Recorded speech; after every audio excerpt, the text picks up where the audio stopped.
Now, it's perhaps one of the most useful materials we have. Cheap, light, durable and easily changed to create a myriad of products.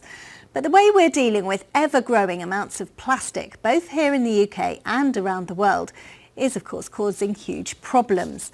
In just 2 decades, plastic production has nearly doubled from 234 million tonnes in 2000 to 460 million tonnes in 2019. Plastics account for 3.4% of global greenhouse gas emissions. And nearly 80% of all plastics humans have ever created still exists in the environment and in landfills. So, what can we do about it? Well, that's something experts from around the world are discussing this week at a conference called Plastics Future. In a moment, we'll hear from the man who presented his research at negotiations towards a UN plastic waste treaty. But first, James Ingham has been looking at plastics in fashion and microplastics in the environment. This is the work of a designer who wants to shake things up.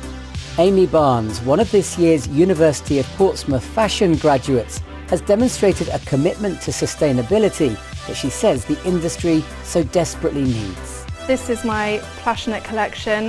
The Passionate is a mixture of the words plastic, passionate and fashion, all things that are really important to me as a designer. Amy Barnes' top, made from hundreds of non-recyclable plastic packets that she collected at home, caused quite a stir at the recent London Fashion Week. Amy, I haven't ever seen a top like this before. It's clearly really bold, really creative. What is the message you'd like people to take away from seeing your design? I wanted to make a feature, a talking point, something that raises awareness for the amount of plastic that we throw away every day, and actually just to show how much we throw away and actually that it can have a second use. It doesn't have to go straight in the bin. Throughout their course, students have experimented with alternative ways of making plastics that don't use harmful hydrocarbons. We look specifically at bioplastics and the fact that we can be cooking up plastics that are biodegradable. So all of these materials are essentially like a plastic, Yes. but not made from hydrocarbons. Exactly. So we can use lots of different ingredients. So, some of them are made with corn flour, some of them are made with agar, which comes from seaweed. And we also play, though, with how that can be approached creatively. So here a student has taken some pieces of fabric that were left over from laser cutting, and then, again, another waste stream, and then embedding that here. Can you see a world where these bioplastics become more commonplace and they potentially replace the type of plastic that we have now? Yes, certainly. I mean, there are a lot of brands already using bio-based materials in different ways, and I think there's a huge future for it. But of course, we have this sort of transitional period where, machinery in factories, infrastructures have all been created for certain kinds of materials. So we need to now adapt, and we need to be ready for these alternatives.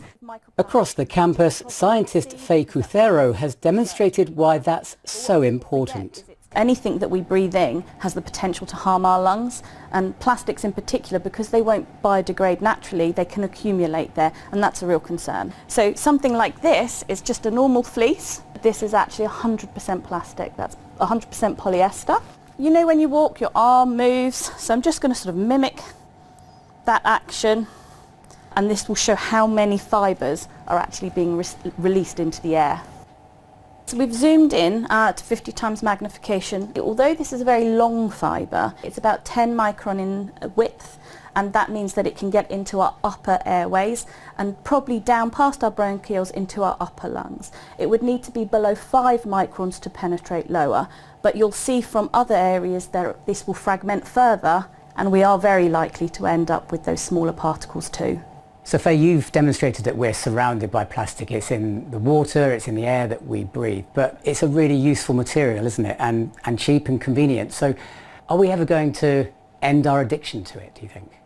I am an optimist, and I believe that it is possible. We are drowning in plastic. It is everywhere. It is harmful for the environment and possibly and potentially harmful for us. So we really need to come to a solution where our children can grow up in a planet where this is not the case. This week's international conference forges the University of Portsmouth's reputation as a leader in this field and a contributor to United Nations efforts to agree a treaty to end plastic pollution for good. James Ingham, BBC South Today. Well, a little earlier on, I spoke to Professor Steve Fletcher, who's the director of the Global Plastics Policy Centre at the university. And I began by asking him what made him confident there could be a worldwide agreement on plastics when climate change has proved so difficult.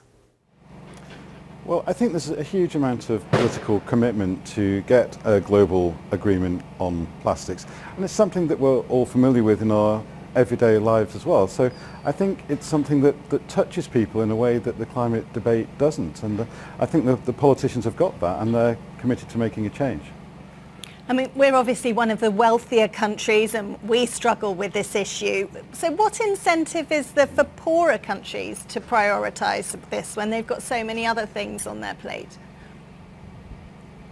It is a particular challenge for poorer countries because often they are the places that receive much of the plastic pollution. So the incentive for them really is to really clean up the environment and to stop the health issues that are affecting their population. And I think regarding the funding, we really need to try and understand how the richer countries can support the poorer countries to tackle plastic pollution effectively and fairly. Now, in the film we've just seen, we saw some experimental alternatives to plastics that are being developed at the university. But how much work is going on globally and how close are we to finding a really sustainable alternative to plastic? There is a lot of work going on to try and find alternatives to plastic. Some of those alternatives exist already, of course, so paper, glass, metal, and that sort of thing. And alternatives are one way of tackling the global plastics crisis. But I think a lot of people are also recognizing that we just need to stop producing so much plastic and stop so much plastic entering the economy in the first place through perhaps moving to reusable packaging or reusable products rather than relying on single-use products, which are the types of products that end up in the environment most frequently. But as you alluded to there, I mean, even if we found an alternative or we could cut down on the use of single-use plastics by using reusables, what on earth do we do with all of that plastic waste that's already out there right around the world? Yeah, it's a tremendous problem, and the global treaty negotiations are going to have to tackle that question. They often refer to it as legacy plastic, which is plastic that's already out there in the environment. And you know, we can do some clean-up to tackle that. We can skim plastics off the top of the ocean or from rivers. But the reality is it's incredibly difficult to collect up the plastic that's already out there, particularly the microplastics, really tiny pieces of plastic which are just all over the world. Professor Steve Fletcher from the University of Portsmouth, thank you for your time this evening. Thank you.